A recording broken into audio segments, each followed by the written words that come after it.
everybody. I would like to call to order the April 11th, 2017 Springfield Township Board of Trustees regular meeting. It's about 5:30 on Tuesday, April 11th. Mr. Burning, may we have the roll call, please? Yes, sir. Ms. McFarland? Present. Mr. Honolaw? Present. Mr. Burning? Present. All trustees are present. All right, if everyone could please rise for the Pledge of Allegiance.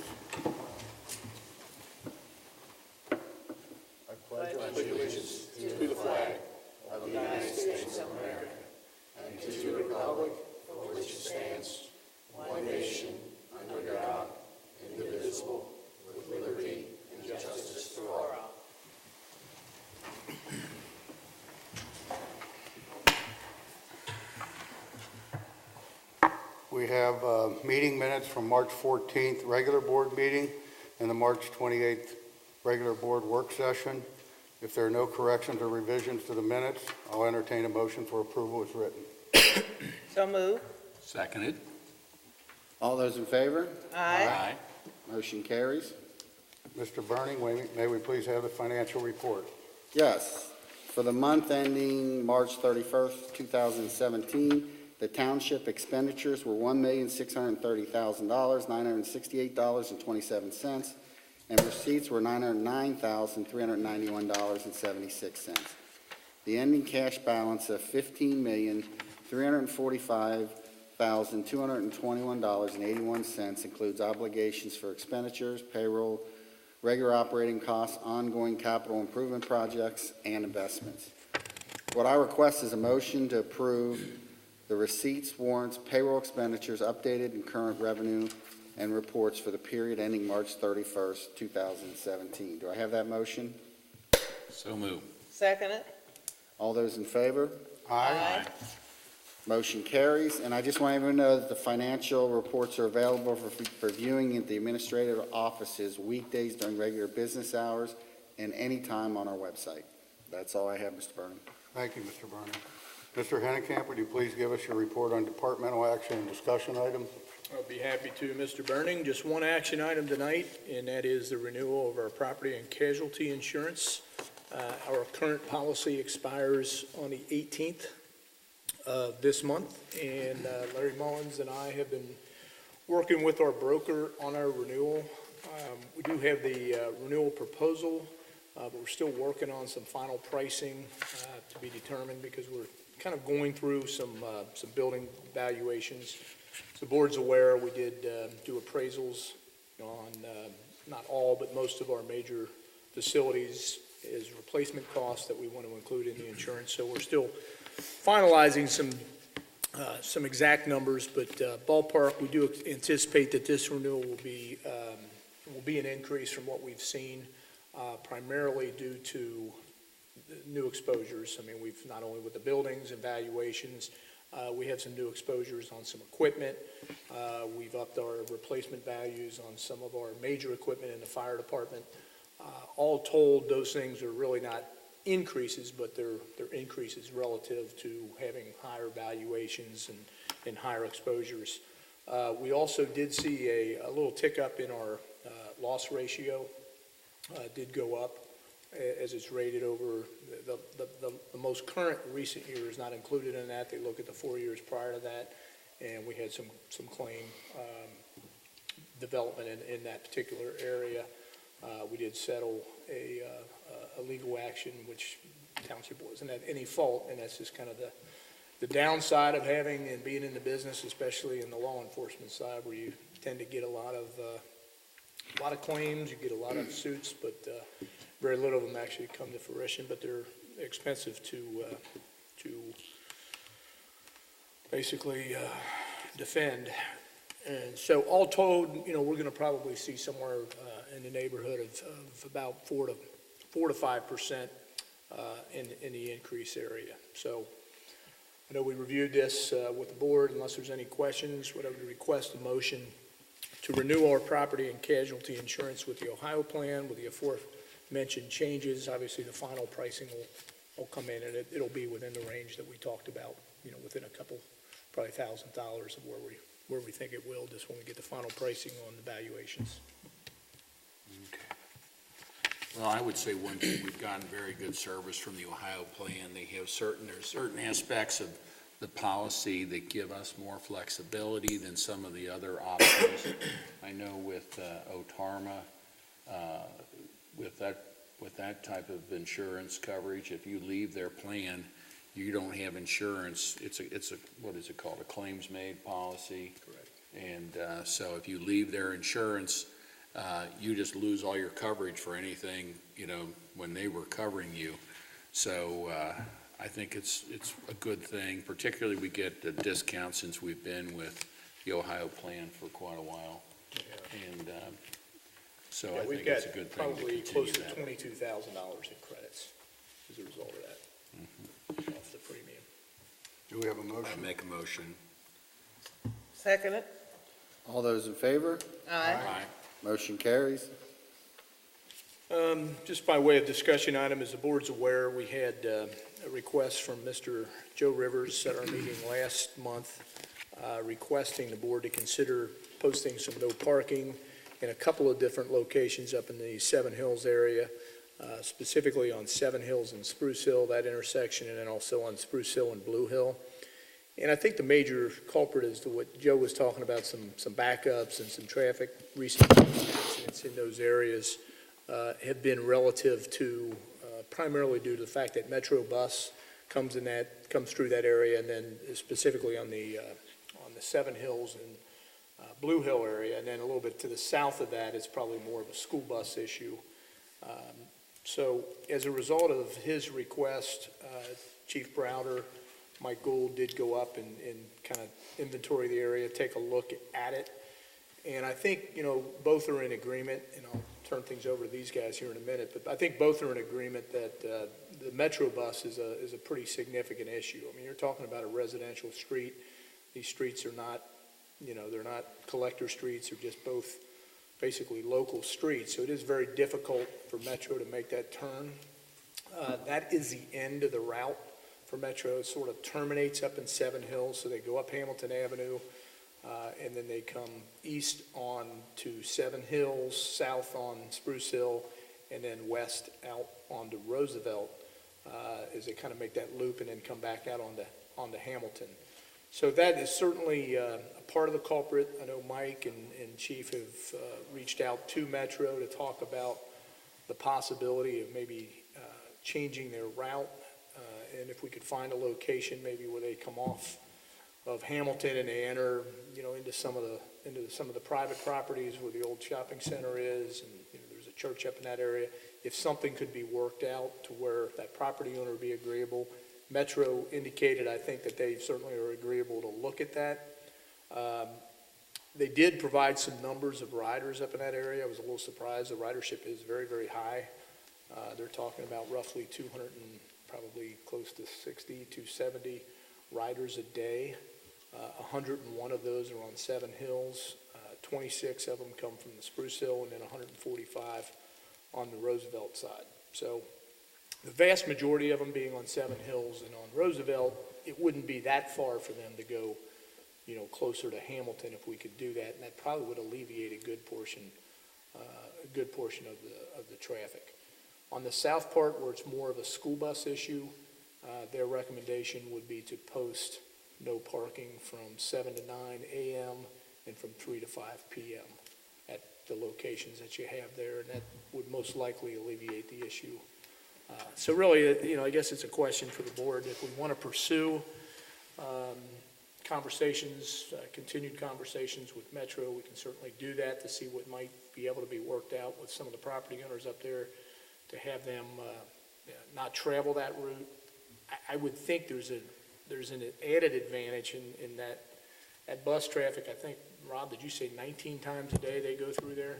Correct, 19 a day. I mean, that's some pretty significant wear and tear on the street, which clearly is not really designed, that section's really not designed for a full-size Metro bus. So you've got some wear and tear on the street. Is the added advantage of maybe not having them go through there. But again, that could be some disadvantage for some of the residents in that area. If we can get Metro to move, then we would probably recommend pursuing the south one. If we're not going to have Metro move, then you'd probably want to consider no parking up in the north area at that intersection as indicated in yellow on the sheets that you have. So I'll turn things, I don't know if there's anything you guys want to add, Chief or Mike? That pretty much sums it up. We just, with the metro situation, just took to where there would be 2 spots alleviated. That's the most conservative potential there, but bear in mind that on Spruce Hill Drive, on the west side of that street, you have cars typically parked all the way down. So in order to truly alleviate the problem without metro going onto the private property, it would almost be necessary to prohibit parking all the way down Spruce Hill, which would be a considerable amount of parking spaces. Is We're that, only taking away, what, like 4 spaces? There would be two to 3, depending on the size of the cars, at the way it's drawn here. so that's on Spruce Hill, adjacent to the apartments? No, that's That's on Spruce Hill, That, that private okay. street that goes. The other intersection? Right. Okay. correct. And then the second intersection of Blue Hill and Spruce Hill, as Mr. Hennekamp stated, if we just restrict the parking there during school hours, the 7 to 9 and then the 3 p.m. to 5 p.m., that would alleviate that. The homeowner there at 10804 Spruce Hill on the corner, they do have considerable damage to their property from, it's obviously from a school bus, just, it's the only way the school bus can get through the way the parking currently is. So if that was restricted to those hours, that would correct the problem. It wouldn't hurt the parking situation at all.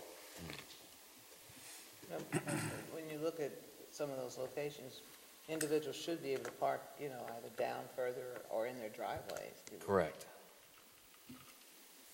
Absolutely. Rob's and our approach is to take the most conservative approach, to alleviate any major issues that people would have when it comes to parking. I would hope if we can negotiate an agreement with the metro system, that they would be willing to install some type of bus places where people can sit, and out of bad weather, and that it's well lit. I guess this will be one of these issues where you're sort of, whichever way you go, you're kind of damned if you do, damned if you don't. How far will people have to walk from where they're getting on the bus now if it's out in the shopping center? I'm trying to think. It really wouldn't be, it'd be several hundred yards maybe. Maybe a block or because 2 blocks. Maybe, yeah, Yeah. at the most, 2 blocks? very most. Okay. So not an excessive amount. And I would believe that a lot of people are familiar with walking up to that particular area anyway, because there's shopping and there's other stores in that area. Well, then, on Spruce Hill and Blue Hill intersection, there is sort of that stub street there, that if we restrict a couple cars on Blue Hill, they can maybe park kind of on the end of that. Or if they just parked on the opposite side of the driveway that's next to it, I mean, that would be Oh, yeah. 10, 15, 20 yards. Are they allowed to do that on that street? Yes, on the entire south side of that street, it's the non-fire lane side, yes.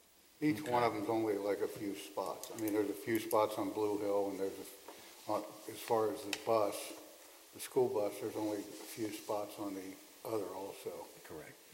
As well, on Spruce Hill, where the cars have been parking, that's an apartment complex as well. Correct, and So they have parking They have plenty of parking. behind their apartments. they have a fairly good size A lot of parking, in the back, which was empty when Mr. Gold and I were there, so.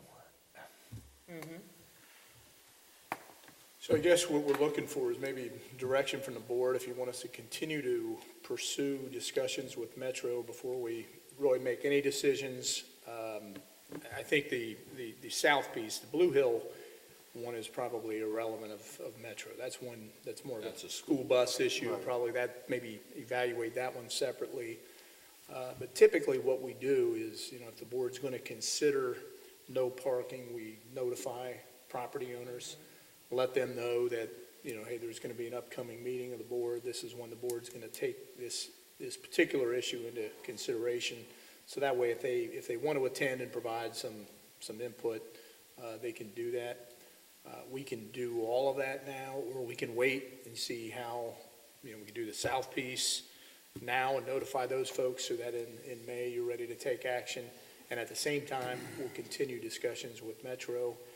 And I don't know whether we'll have that resolved by the May meeting or not. We can try and then, notify the folks up on the north intersection as well that this is going to be under consideration. The school bus one shouldn't be a big problem for anyone to just have a couple hours in Wouldn't the think. morning and the afternoon. Yeah, wouldn't think. I think we should I pursue think, it. yeah, I agree, I mean, not based on that on the- basis. Go ahead and plan on, Yeah. go ahead and Yes. notify the property owners. Yeah, In at the this meantime, we'll intersection. continue to pursue it with Metro and see if Yeah. that's even an option. And maybe the board can say, look, if we get a Metro deal, then we won't post it. If we do, then we will. And you'll know that at that meeting. Okay? Sounds good. Clear enough. Next item I have is just to, really just to announce or remind everybody that our 2016 annual report is on the website. This is what it looks like. It's obviously a PDF and viewable on the website. It's a real good summary of what took place in 2016, kind of a little electronic version of the state of the township, and just kind of hit some of the highlights of some of the accomplishments and some of the things that went off. So that is available, and I would thank both Kim Flam and Chris Gilbert for all their work on this. I think they did a real nice job, and it's a good report, kind of consolidates a lot of information, pretty quick and easy read. It's definitely easy to read, thank you, and the font size is very nice as well. You So- like that Reader Digest font size? Yes, yes. I'm I starting- didn't have to put these on. I am starting to like that too. Also, our OpenGov's been up now, has been on the website for, I guess, about a month. Our visits have been relatively light, which isn't totally unexpected. And we've had mostly positive comments, but Mr. Gilbert did inform me that Mr. Hufford did have some concerns and wasn't happy about certain aspects of it. I think mostly related to the transaction component of OpenGov. And I just want to clarify, what we put on there were our 2016, I think the state calls theirs checkbook, it's essentially the same thing. We just put the 1 year on there. That was really my decision. We certainly have the ability to go back to 2013, 14, and 15 and put those checks on there, and if it's the board's desire, we can do it. I guess it was an oversight on my part. I didn't think people would want to go back 4 years and look at checks, but we can certainly provide that data. We sort of have the summary data for what departments are spending, but it's not really any more work to do it, and could easily be done. And then there's also one thing that, quite honestly, was an oversight on my part that I didn't see as well, is that there is a column on the checkbook called purpose. So you have a variety of different information that's posted on the checkbook portion of it, or the transaction portion of it. And there's a column called purpose, which is blank. And the reason that's blank is that is a tab in the UAN system that we don't utilize. We've never utilized it in any year. I don't think most local governments do, most townships, some might. There are a couple of checks. It's odd that it'll fill it out for, if it's a name of a person, then UAN might automatically put something in that tab, but it's blank not because we blanked it out, it's blank because we've never utilized that tab. There is a tab, however, that is called description, and that is the one that we use.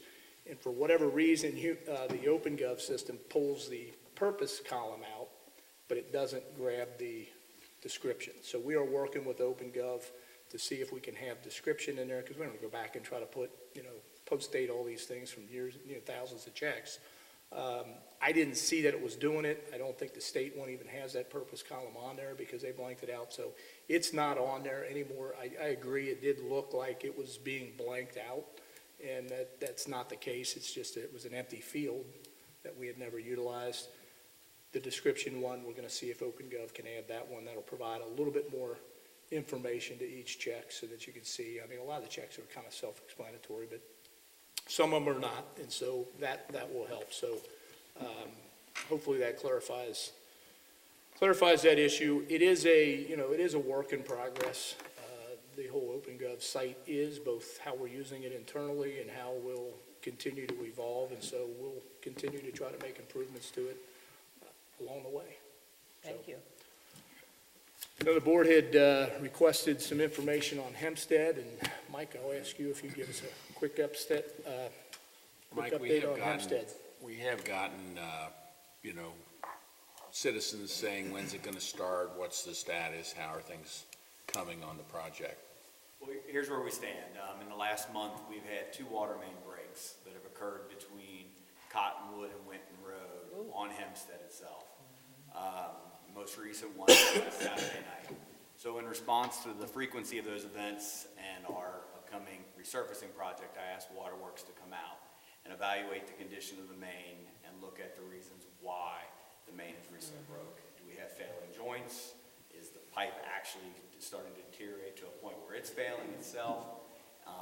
And I asked them to also look at the possibility of replacing that main in conjunction with this project. Because the last thing we want to do is get the road done, and then here they come along and they got to replace the main. They did look at it from many different ways, and under their interpretation, their recommendation is not to replace the main at this time. Believe it or not, what they stated was is that main's only 50 years old. And they're replacing mains that are 75 to 100 years old. So, fingers crossed that, we don't have any issues down the road. Just know that we have done our due diligence in trying to be as proactive as we possibly can be. One positive side on the water main, and I don't want to get focused just on that, but just try to provide you as much information. The water main is located under the sidewalk. So there would be, if or when it has to be replaced, hopefully, obviously we wouldn't know until engineering design gets in place. There would be minimal effect on the road, but we'll cross that bridge down the road when we get to that point. As far as construction for Hempstead, positive news. Mobilization will start at the end of this week. Signs will go up Friday, and then equipment will start being put in place on Friday or over the weekend, and salt cutting will occur on Monday or Tuesday, when weather permitting. Once salt cutting gets completed, we'll start yanking out curb on the north end of Hempstead. And when I say north end, it'll be Winton and Hempstead. And then they'll work their way west. Great. So at least we have documentation that we requested that they research it in case something in 15 years should happen. Well, utility coordination is a hot topic in the public works right now because there's so many communities and there's so much infrastructure work right now. And so we're all reaching out to Waterworks, MSD, Duke, when it comes to this stuff and saying, hey, we don't want you coming back behind and digging up the road that we just repaired. So it's a hot topic. We're trying real hard, but yes, we've done our documentation then. So if it does happen, we'll cover it. That's good. Thanks, Mike. The only other thing I have, Mr. Burning, is the personnel update, and announced we did terminate Lillian Hoffman as a part-time EMT firefighter effective date of March 14th of 2017, and we did promote Dan Wattenhofer to full-time paramedic firefighter effective date of April the 3rd, 2017. And I know the board has copies of departmental activity reports, but I would ask him to bring us up to date on what's going on with community events and programming. Our next community event is on April the 28th, and we are doing a free performance with Playhouse in the Park. And then starting in May, everything just really kind of ramps up. The last the last Friday of every month, from May through September, we're going to be doing afternoon lunchtime concerts with a food truck. We'll be bringing in all of our big concert series starting in June, and our camp program will also be starting at the end. May 30th will be our first day for camp. What time is that event on April the 28th? It starts at 7 o'clock p.m. 7 p.m. Okay. All ages? All ages. We're going to be having an opening act with Winton Woods Elementary School Choir, and Freddy's is sponsoring our event, and we are going to be doing a custard ice cream party afterwards with the kids, and we'll be doing crafts, so it should be a good time. Sounds like it. Thanks. Thanks, Kim. We have just one resolution before the board tonight. Resolution number 37-2016, declaring nuisances pursuant to Ohio Revised Code Section 505.87 at various listed properties within Springfield Township and authorizing statutory actions necessary to abate the nuisances. Do we have a motion? So moved. Second it? Ms. McFarland? Aye. Mr. Honalaw? Aye. Mr. Burning? Aye. Resolution carries. Is there any old business in front of the board tonight? I have just one. Kim and I, not Kim, Kathleen and I attended our annual planning partnership meeting, which we are members of, and the planning partnership provides really valuable resources for townships, villages, and municipalities in the county. So we met a lot of people, and we also learned a few things that we could bring back to continue to enhance our township as well. So it was a great meeting. Thank you, Glenn. I just have one thing under old business. There is before the legislature right now, Senate Bill 43. This is a bill which will do a number of things, one of which is it allows townships to have a building department if they wish to. While that may not be totally applicable to us, one of the things which it does is it allows home rule townships to have their own property maintenance codes, which we do have. And under current law, if the county were to adopt a property maintenance code, it would abolish our code. This would allow us to keep individual townships that are home rule to keep their own property maintenance codes. I think that, as we've seen, one size doesn't fit all across all the various communities in the county, and I think we want to be able to control, some of our property uses and property maintenance in the township, and that we should, I would, suggest that we send a letter to our legislators indicating our support of this bill. It's Senate Bill 43. It sounds like it's something that we should do not only for our county, but the other counties as well. It's kind of like a global thing. Yeah, there are townships that want to have their own building department, but making sure the state doesn't take away our ability to do our own building code is definitely important to us. Well, I'd like to make a motion that we direct Mr. Hennenkamp to send a letter supporting the Senate Bill 43 and sending it to whomever sponsored the bill, letting them know that we support the bill. And our representatives. And our representatives, yes. Yeah. I second that motion. All those in favor? Aye. Motion carries. Is there any new business? I have none. I really don't have any new business. We did have this past month, had a meeting with the Greater Cincinnati Port Authority. It was a good meeting.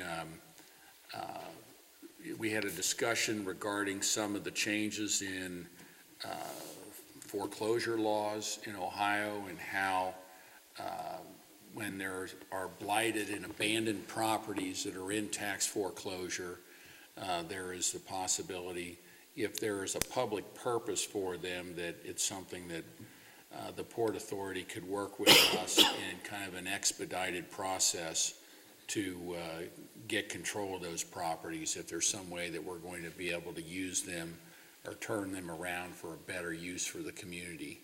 And it's kind of it's a way to stop blight. Right now, the tax foreclosure process is very long and slow, and this is actually moving that process out of, Dan, you know all about that.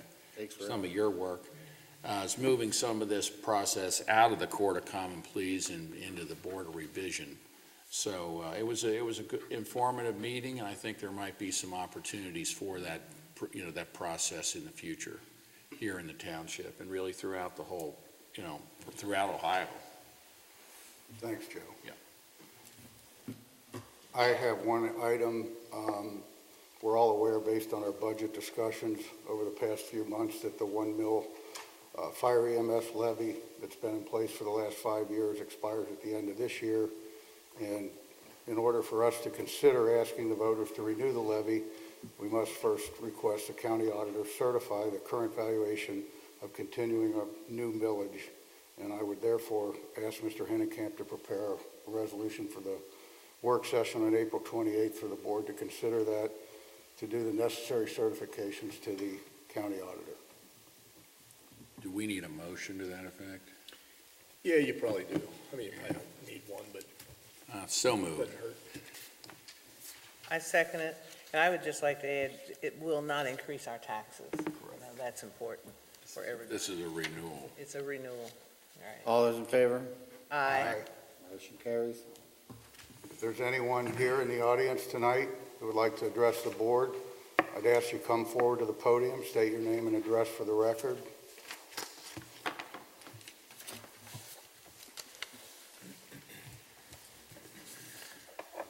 Kyle Lowford, 8527 Pringle Drive.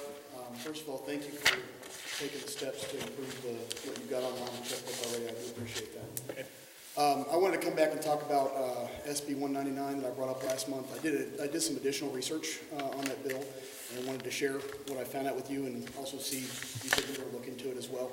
I found out that I was a little incorrect on the interpretation of the bill. Ohio law actually requires you to have those signs posted currently, and actually the sponsor of SB 199 didn't even realize that, and I guess it was kind of embarrassing when that situation was brought up to him.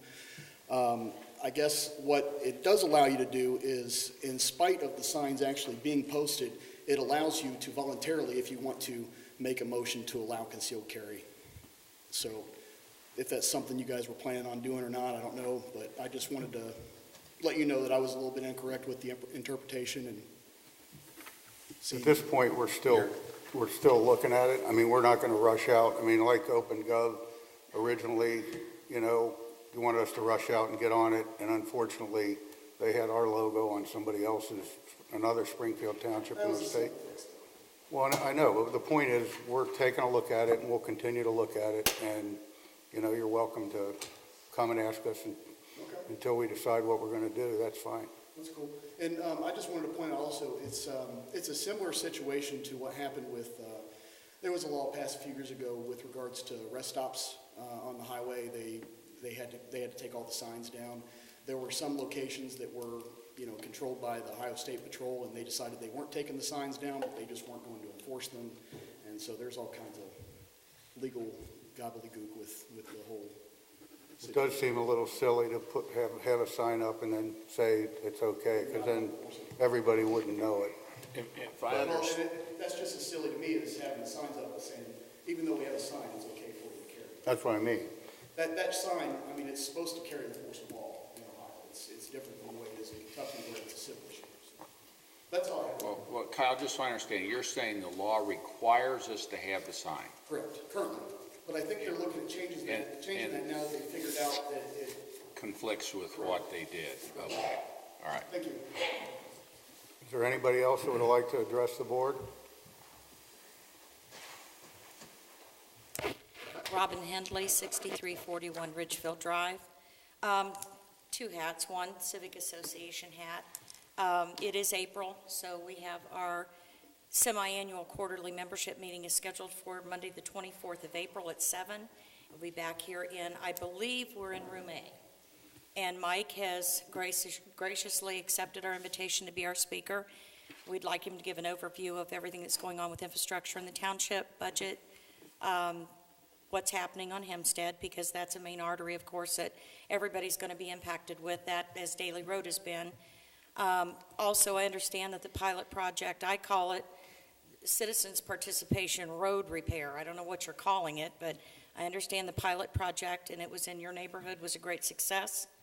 And if rumors correct, you've gotten several petitions from another neighborhood that would like to proceed, 5 other neighborhoods. 5 or 6. Wonderful.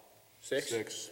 We got 6 of them. So I hope he can bring us up to date with that. Maybe some other members that show up to the meeting that live in other areas, maybe that would be something that they might want to be approached on.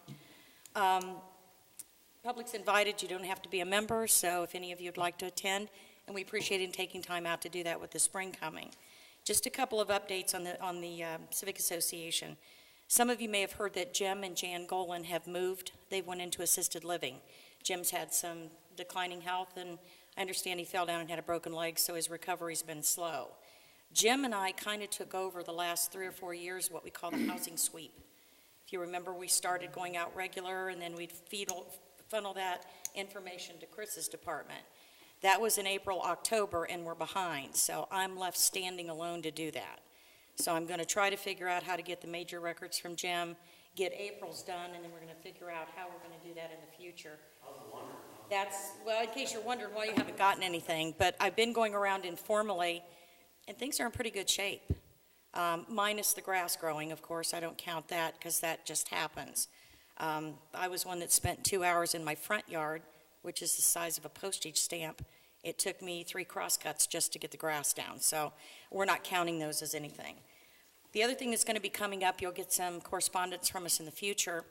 The Civic Association for Finneytown has got to rethink its future. It's before my time, but if you remember the long-termers, it started in August of 1991, and it was spurred by the original Kroger store on Winton Road, and I understand the specifics was to get a turning lane there so that traffic didn't turn into a nightmare. Is that pretty much accurate? That's pretty much, I know it evolved around the Kroger store, yeah. Well, now that Dick and Rhoda Meyer have retired and went into smaller quarters, the FCA history is now in my basement. So I've had a little time to go through that and kind of figure out what's going on, but they've been involved in a lot of things both before and after my time, and we still want to stay involved. The problem we're facing, we are all aging. I'm one of the youngest ones on the board, and I'm pushing retirement age. We've not had much success at getting new blood in. Young people today don't seem to volunteer for community service like they did before. So we want to sit down and kind of strategize what's our role in the future, and do we have a role in the future? Because we don't even know if that's the case. It's been pretty boring in the last year, and that's not bad. To me, boring means quiet, and quiet means happy, and happy means people seem to be pretty satisfied with what's going on, and that's not a bad thing. So we've got to figure out, do we maybe go off in another direction? Is it maybe time to fade away? Or maybe time to put ourselves maybe in park for a while? Or would it help to solicit some new support, new membership, and new leadership? So if any of you have any ideas on how we might proceed on that, we'd welcome any feedback from any of you. Last thing, and this is just last minute, I've had concealed carry for as long as it's been legal, and I carried a gun over 25 years before it was legal, except in the state of New York, and of course nobody carries a gun in New York if they've got any sense. Personally, I won't go in a building that's got a sign, you can carry a gun in here. It doesn't belong in public buildings, it doesn't need to be in grocery stores, it doesn't need to be in drugstores, and it doesn't need to be in a whole lot of places. I understand with the bill coming, you're under some changes that you have to do. I would encourage you to solicit feedback from the entire township before you post a sign that says guns welcome here. I won't be coming to any more meetings if they are posted on the door because they don't belong here. I feel perfectly safe coming in this building because I got that guy, and I got that guy, I got that guy, and that guy. Now, those two don't have guns, but I've seen them swing a fist. I work in the welfare. And who? Rob will dance, I feel perfectly dance me safe. down. I feel perfectly safe, and I don't want to come in a place that anybody that's sitting there could carry a weapon, because all it takes is one hothead to lose control, and you've got hurt people. We read about it in the news every single day. I work for the welfare department. We're probably at as high risk as anybody in the downtown area except the courts. And there are big signs up there that says absolutely no way. And that's why we have unarmed sheriffs in our building. They don't carry weapons unless they're at the doors. They don't carry them when they're walking through the buildings because we don't need them. So I would encourage you, before you make that decision, get the feedback. I think you're going to find the vast majority of the township residents are not going to want that sign on the door. Thanks. Thank you, Robin. Thank you, Robin. I want to thank you and Joe for the work that you all have continued to do to make our township a great place to live. You've always been very positive, You look at things from a global perspective, not just the Civic Association perspective, and we really value the leadership that you all brought to the township and continue to bring. Joe has been promoted, by the way, in case any of you didn't know. Paul Wordmuller has retired. So Joe is now the head duck in Camp Washington. So even though he's still officially the president, in order to keep him from resigning, I kind of had to agree to co-chair that a little bit, Okay, which is why I cover this, and that's why all the paper's in my basement. okay, thank you. I don't want to go back to the beginning of your statement, but you actually asked Mike to come and speak? Oh, Mike Gould, okay. Mike Gould. That makes, You wanted all night, didn't you? Mike Gould makes perfect sense. I thought you meant, No, he's welcome to come if he wants to, but he asked him, so. See, we have two mics. Gotta remember I'm that. sorry, I thought I was looking that way. is there anybody else who would like to address the board? Okay, if there's no other business before the board tonight, I'll entertain a motion to adjourn the regular meeting. So moved.